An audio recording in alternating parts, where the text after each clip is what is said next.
Welcome everybody to Integrated Math 3. In today's episode, we will be continuing our journey in Chapter 11, beginning with Chapter 11.1.2, which is multiplying and dividing rationals.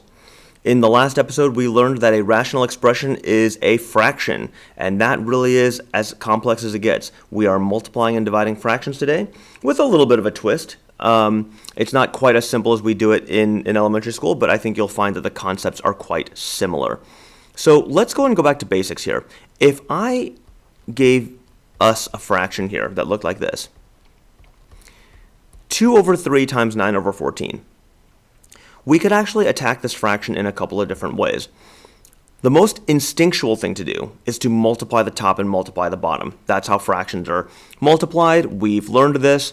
Nothing too crazy. The only difficult thing about this is that 3 times 14 might not be readily accessible at all times. I tend to not know my multiplication tables above 12, but to each their own. Obviously, the 18 and the 42, they can be reduced. They're both even at a minimum. So I could say, hey, 2 times 9 over 2 times 21. I could reduce those. And then I could say, hey, 9 over 21, well, that's reducible again, and say 3 times 3 over 3 times 7, again, cancel, and I ultimately get 3 over 7. Now, of course, there was a faster way to factor and cancel that thing. We could have seen that they're both divisible by 6, but it's not much of a stretch to see that the 6 is really the compilation of the 2 and the 3. Now, if that was too much work, which I actually agree it would be too much work, there actually is a faster way to do it. Rather than multiplying first and then factoring and canceling afterwards, it might be a better approach to factor this thing from the beginning. So instead of calling him 9, I will uncouple that multiplication and call him 3 times 3. And then I'll uncouple the 14 and call him 2 times 7. Now what that'll allow me to do is it'll allow me to cancel out the 2's, cancel out the 3's, because cancellation can happen diagonally as well as top to bottom. The 2 becomes a 1 here and the 3 becomes a 1.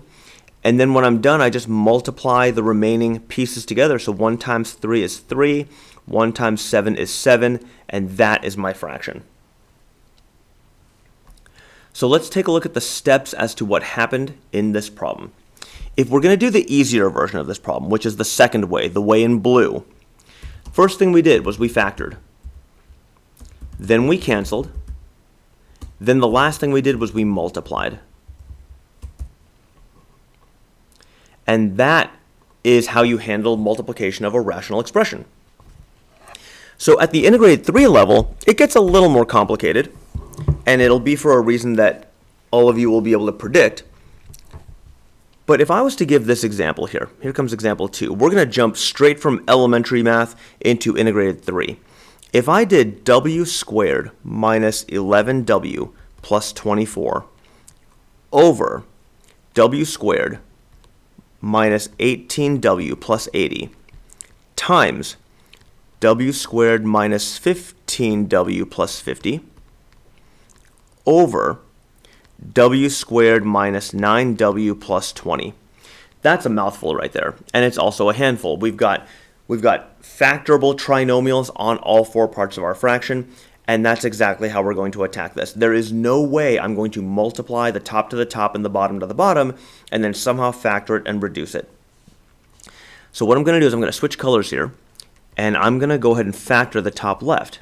And if you want to, feel free to go ahead and pause and factor everything before I do. So if you feel like doing that, go ahead and pause it, but I will go ahead and move ahead with the factors.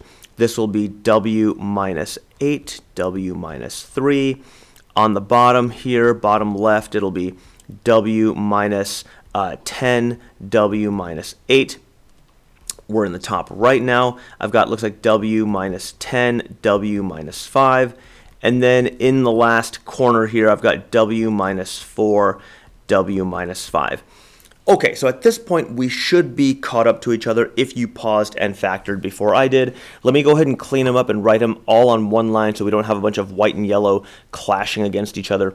We can say this is w minus 8 over w minus 3 over w minus 10, w minus 8 times w minus 10, w minus 5 over w minus 4, w minus 5. Okay, so I know what you're thinking. We got to cancel stuff immediately.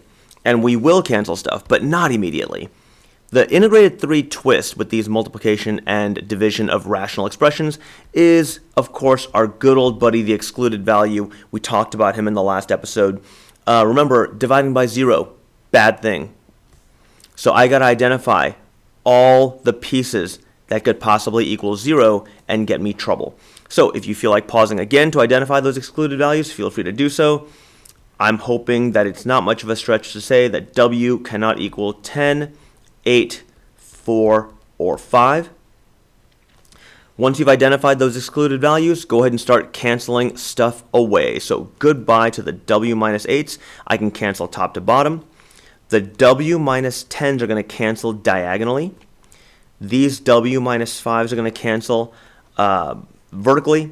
And then I end up with w minus 3 over w minus 4. So it's a pretty good, cool kind of problem, because what happens is that it's like you factor and you make a mess and then you clean up your mess and everything cancels out. It's pretty cool. So hopefully that makes enough sense for all of us. So again, just factor, cancel, get those excluded values, and then multiply straight across. Let's go ahead and move on to another different kind of example here. So in example 3, let's talk about this particular problem here. This one is interesting. Let's do 3x squared minus 3. Oops. Over 2x squared plus 8x plus 6 divided by 5x squared minus 10x plus 5 over 4x plus 12. So there are two things that make this problem stand out a little bit more than its predecessor problem. One, there's GCFs all over the place. Every corner of these rational expressions, there's a GCF involved. We're going to need to make sure we're aware of that. The other thing is that there's division happening. And when you divide two fractions, hopefully we remember that we just simply multiply by the reciprocal of the second fraction. And after that, this becomes exactly like the other problem, but again, a slight twist, and we will talk about that in just a second here. So again, I would highly encourage you to please pause and factor this all on your own if you would like to. When we come back, we will make sure that we're all in the same place. So I'm going to go and factor him now. Let's see, this will become 3 parentheses x squared minus 1. This will become 2 parentheses x squared plus 4x plus 3. And this will become 4x plus 3, 5x squared minus 2x plus 1.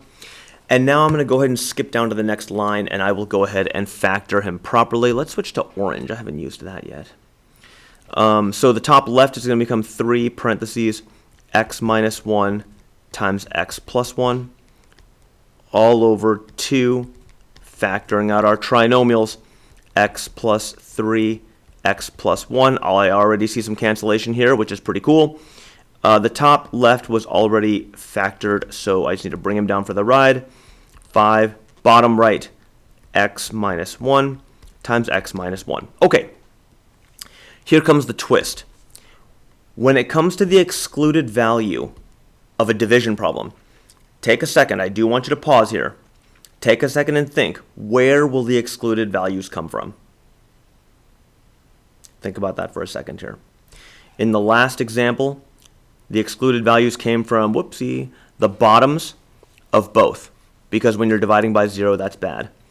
When you're dividing, remember, this is what you are originally dividing. So I want you to think, where will those excluded values come from? And if you are thinking the excluded values are going to come from the bottom of the left and the whole shebang of the right, you are correct. Because if the bottom left equals 0, then the left fraction will be dividing by 0, and that's bad. If the bottom right equals 0, that means that the right fraction would be divided by 0, and that's bad. If the top equaled 0, that means that the whole shebang of the left we'd be dividing by the whole shebang of the right, which is resulting in 0. If you notice, you flipped him, right? If this guy was 0, you're dividing by it. It's bad. So in a division problem, the excluded values come from the bottom left and the whole shebang of the right side. Hopefully that makes sense. Let's go and label them. X cannot equal -3, -1. That came from the bottom left. That also covers the top right because x can't equal -3 here. And then looks like we also cannot equal +1 because of the bottom right's fraction.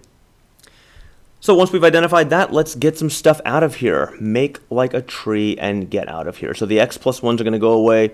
The x minus 1s are going to go away. The x plus 3s are going to go away. Now, there's one last thing that is going to kind of go away. It's this 2 here and this 4 here, which will become a 2. Now, there's a lot. You want to make sure you're very deliberate with your slashings because you're going to multiply everything that does not have a slash through it. Up top, it's only 3 times 2. Only 3 times 2 survived the onslaught of the top. Everything on this fraction is gone except for the 3. And on bottom, I feel like the only thing that survived is the 5 times x minus 1. And along with your excluded values, that is your result of your division.